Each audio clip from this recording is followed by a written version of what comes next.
जदयू के चाणक्य का दिल्ली में हुआ निधन। एमपी में जन्म लिया, बिहार की राजनीति की। 7 लोकसभा जीते, 3 बार राज्यसभा पहुंचे। निधन के बाद कितनी छोड़ गए संपत्ति। जदयू के पूर्व अध्यक्ष और दिल्ली में पार्टी की आवाज रहे शरद यादव का 75 साल की आयु में निधन हो गया। दिल्ली के छतरपुर स्थित आवास में रहने के दौरान कार्डिक अरेस्ट हुआ और फिर इलाज के दौरान उनका गुरुग्राम के फोर्टिस अस्पताल में निधन हो गया। शरद यादव समाजवाद के वो बड़े चेहरे थे जिन्होंने मीसा से लेकर तमाम लड़ाइयां लड़ी। शरद यादव यूं तो जन्मे मध्य प्रदेश में थे, लेकिन बिहार की राजनीति की यूपी से भी लोकसभा चुनाव जीते थे। दिल्ली में रहकर वो अपनी पार्टी की बात रखते थे। शरद यादव का जन्म 1947 में हुआ था। 7 बार लोकसभा और 3 बार राज्यसभा के सांसद रहे शरद यादव अपने पीछे परिवार के लिए करोड़ों रुपए की संपत्ति छोड़ गए।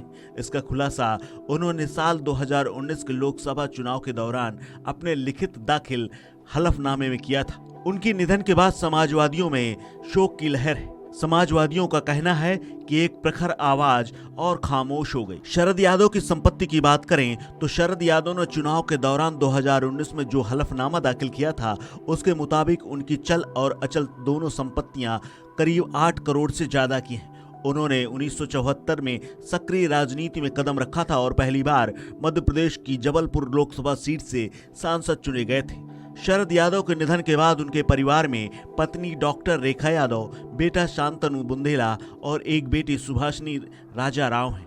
जदयू के पूर्व अध्यक्ष शरद यादव की नेटवर्थ की बात करें तो साल 2019 के मुताबिक 8 करोड़ रुपए से ज्यादा की उनकी कुल संपत्ति है, जिसमें 1,98,78,690 रुपए की चल संपत्ति है।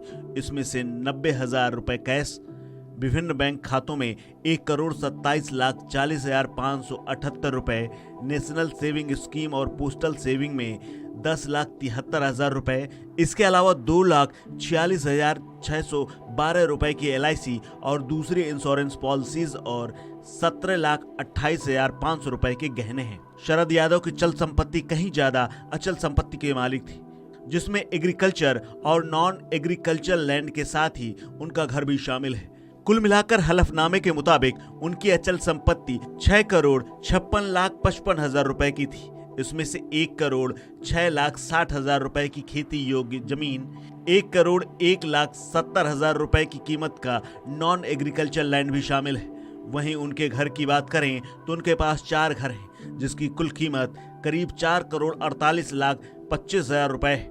इसमें गुरुग्राम के इस्माइलपुर सोहना रोड पर 1,55,00,000 रुपए की कीमत का एक फ्लैट और DLF फेज 2 में 2,20,00,000 रुपए का एक घर भी शामिल है। हालांकि उनके पास न तो कोई कार थी और न ही कोई लोन। चुनावी हलफनामे में इस बात का भी जिक्र किया गया था। अचल संपत्ति के तौर पर शरद यादव के नाम पर कोई कमर्शियल बिल्डिंग या लैंड नहीं है। मध्य प्रदेश के होशंगाबाद में जन्मे देश के इस दिग्गज नेता को जनता दल की सियासत का चाणक्य भी कहा जाता है। जदयू के पूर्व अध्यक्ष शरद यादव का अंतिम संस्कार शनिवार को मध्य प्रदेश के नर्मदापुरम में किया जाएगा, जिसे होशंगाबाद के नाम से भी जाना जाता था। जदयू की मध्य प्रदेश इकाई के पूर्व प्रमुख गोविंद यादव ने कहा कि वरिष्ठ नेता का अंतिम संस्कार नर्मदापुरम जिले के बाबाई तहसील के उनके पैतृक गांव आंख मऊ में शनिवार को किया जाएगा। उनका पार्थिव शरीर विमान के द्वारा दिल्ली से मध्य प्रदेश ले जाया जाएगा। इस खबर में फिलहाल इतना ही। अपडेट्स के लिए बने रहिए वन इंडिया हिंदी के साथ।